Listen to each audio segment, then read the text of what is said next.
Most car guys are hunting the wrong decade. They're bidding against hedge funds at Barrett-Jackson, overpaying for parts that have been reproduced 100 times over, and restoring platforms that peaked in value 3 auction cycles ago. Meanwhile, there's an entire generation of automotive engineering from the 1960s, complete car brands, not just models, that vanished before most collectors ever understood what they actually were.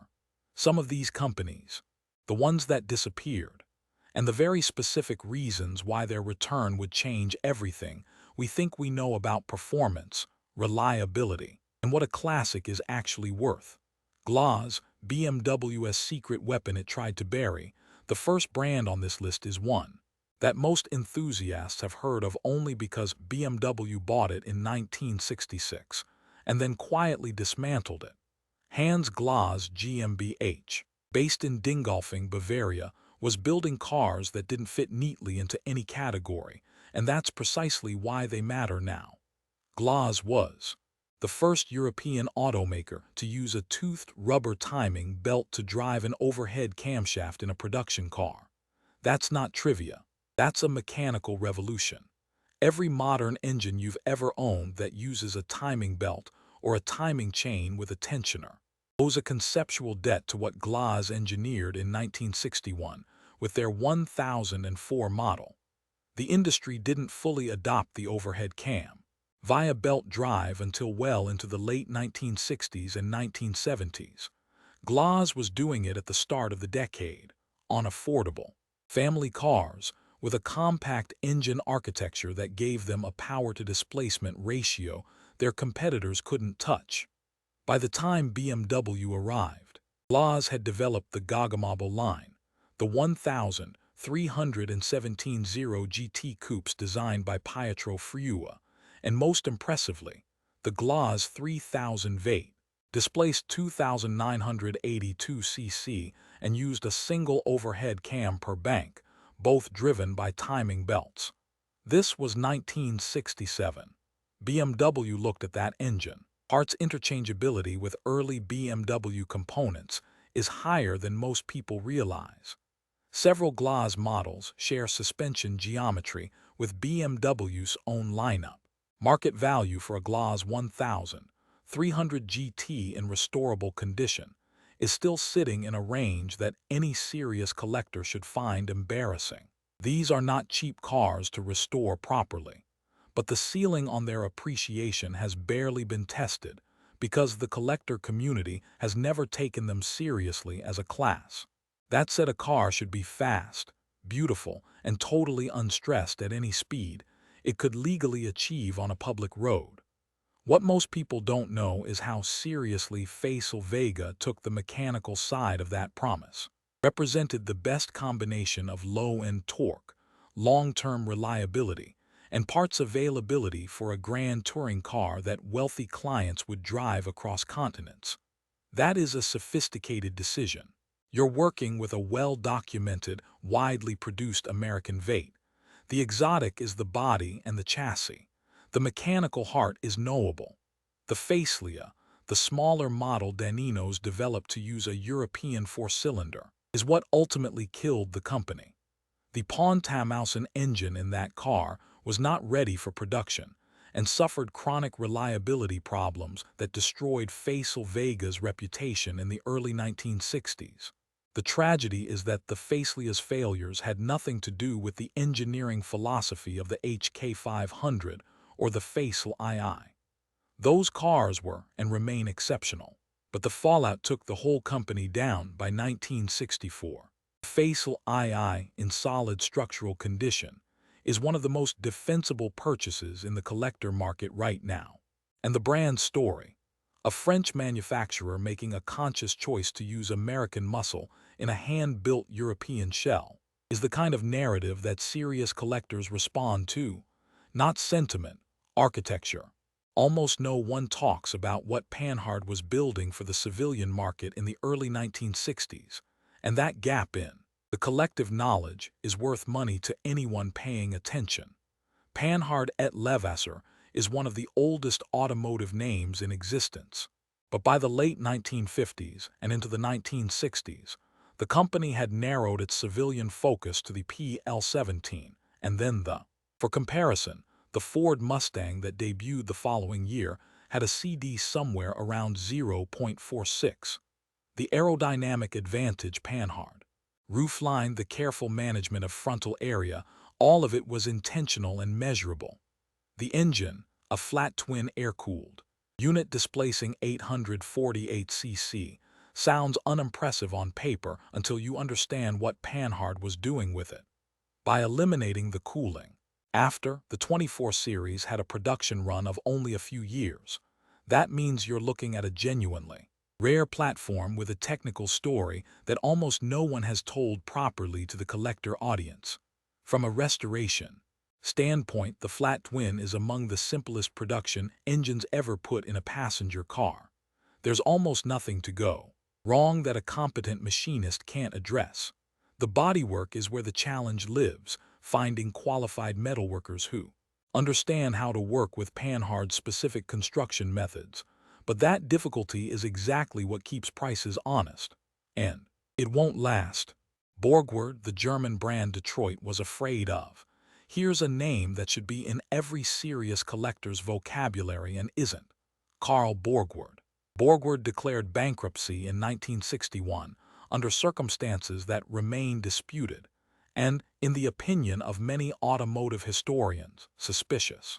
The political and commercial pressures that contributed to the collapse appear to have had as much to do with competitive threats to established German manufacturers as with any genuine financial mismanagement. What is not in dispute is that the engineering died with the company, and the cars it left behind have never received the serious collector attention they deserve. The Isabella in restorable condition represents exactly the kind of overlooked platform that rewards mechanical knowledge over fashion, years before it had a chance to fully mature. What remains for the collector market is a set of vehicles with a technical heritage. A well-preserved or correctly restored example is the kind of piece that belongs in a serious collection, not because it's fast or glamorous, but because it represents a solved problem that the rest of the industry took another 20 years to catch up to. The challenge here is documentation. Provenance is everything with a platform this obscure. If you're evaluating a Goliath, the first thing you want to understand is the paper trail. Originality matters at this level in a way it doesn't with more common platforms where restoration quality can substitute for factory correctness. If you're finding this kind of detail useful, the mechanical context that auction catalogs never provide, hit the like button. It tells us that this depth of analysis is what you're looking for, and it helps us keep producing it. Lea-Francis, Britain's most underestimated engineering house. The British classic car market has a hierarchy that most buyers follow without questioning it. Jaguar at the top, Aston above that when budget allows, Bentley and Rolls as investments, then the second-tier Triumph MG Sunbeam. What almost no one ever discusses seriously is the tier of manufacturers that were producing cars of equal or greater mechanical sophistication than the first and second-tier brands, but whose business operations simply couldn't survive the economics of post-war Britain. Lea-Francis belongs at the top of that forgotten tier. Lea-Francis built cars in Coventry from 1904 with various interruptions, and their final production run in the late 1940s and into the very early 1950s produced vehicles that deserve far more attention than they receive. The 2.5-liter sports model used an inline-four with a twin overhead camshaft arrangement and a cross-flow cylinder head design. That gave it breathing characteristics well ahead of contemporary pushrod engines of similar displacement.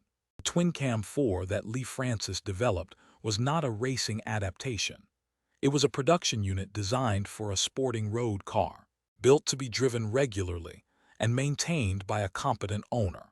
The engine's cylinder head design influenced thinking at other British manufacturers, quietly, without credit, and the power output relative to displacement was among the best of any British production engine of the period. The suspension setup on the 1950 sports models used independent front suspension with a well-calibrated spring and damper combination. That gave the car a composure at speed that direct competitors from MG and Triumph couldn't match. Road testers who drove both consistently noted that the Lea-Francis felt like a larger, more expensive car in its handling behavior. That's a chassis engineering compliment of the highest order. The company's financial difficulties ended production around 1952, which means the total number of surviving cars is extremely limited. This is not a platform for a collector who needs a parts supply. It's a platform for a restorer who is comfortable fabricating, sourcing from allied British manufacturers of the period, and who understands that rarity at this level comes with corresponding research requirements. But for that collector, the one with the patience and the skill, Lea-Francis represents a British sporting car with better engineering credentials than most of what commands 5- and 6-figure prices at British marque specialist auctions.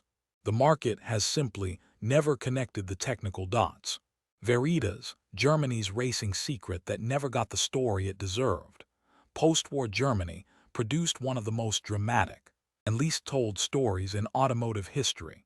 In the years immediately following 1945, former BMW engineers and racing drivers, operating under occupation restrictions that prohibited German companies from producing large displacement engines, built a series of racing and sports cars from salvaged BMW 328 components that went on to compete at the highest levels of European motorsport. That operation was called Veritas.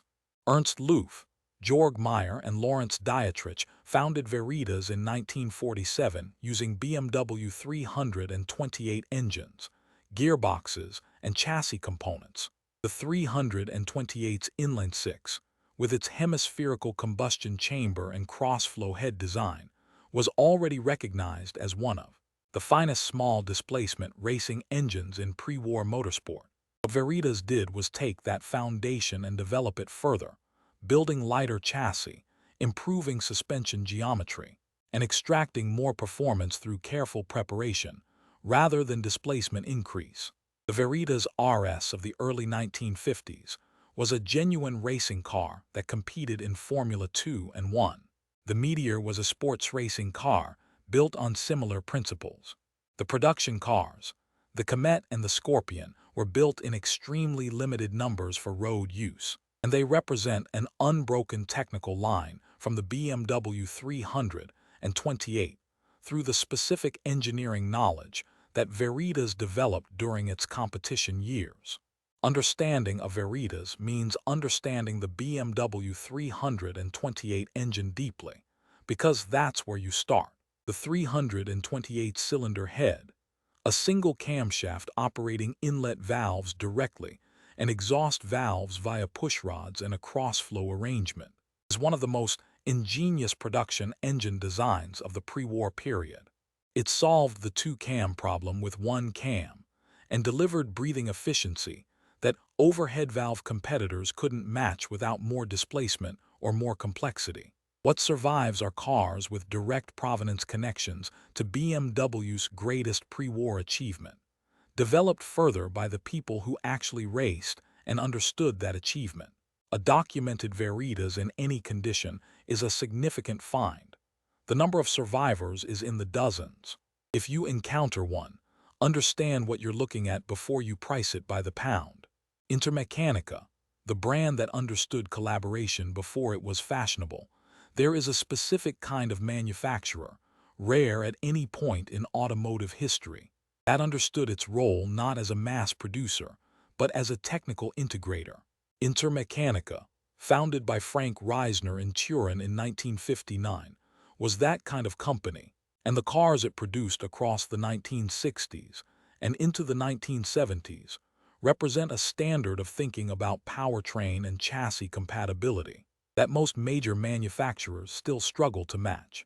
Reisner's background was a combination of mechanical engineering training and racing experience, and what he brought to Intermeccanica was a conviction that the best sporting cars came from finding the right engine for a specific chassis, rather than engineering around whatever drivetrain a parent company mandated. Early Intermeccanica vehicles used tuned Fiat powertrains. Later, as the company developed, Reisner turned to American V8s, initially Ford. Then the Torino series used a 5.7-liter Ford V8 in a hand-built Italian body that weighed considerably less than any American muscle car of the period. The Apollo GT, which Intermeccanica built for American importer Milt Brown starting in 1962, used a Buick aluminum V8, the same engine that would later become the Rover V8, and go on to power Land Rovers and Range Rovers for decades.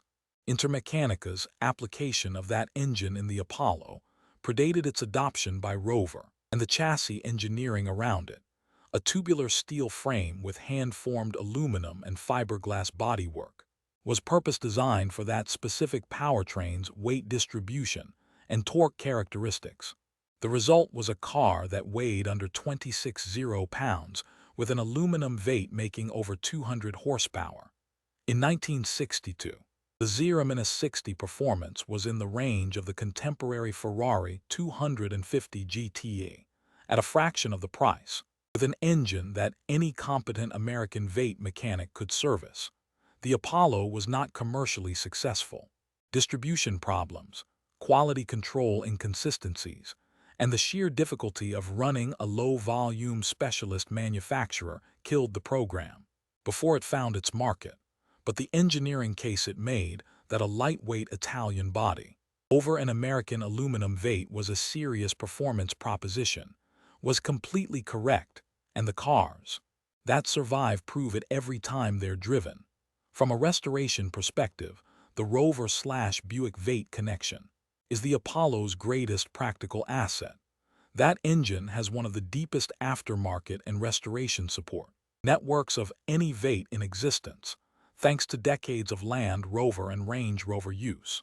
The body and chassis work requires specialist knowledge, but the drivetrain is among the most accessible.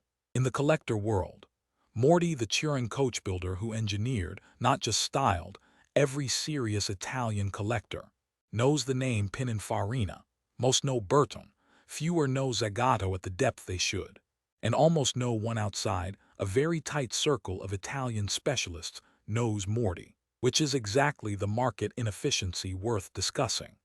Giovanni Moretti began building cars in Turin in 1925, but the company's most significant period came in the late 1950s and through the 1960s, when Moretti was producing small-displacement sports and GT cars with a level of engineering attention that exceeded what the car's modest pricing suggested. Unlike many coach builders who took a standard chassis and reclothed it, Moretti frequently engineered his own engines and developed his own chassis solutions.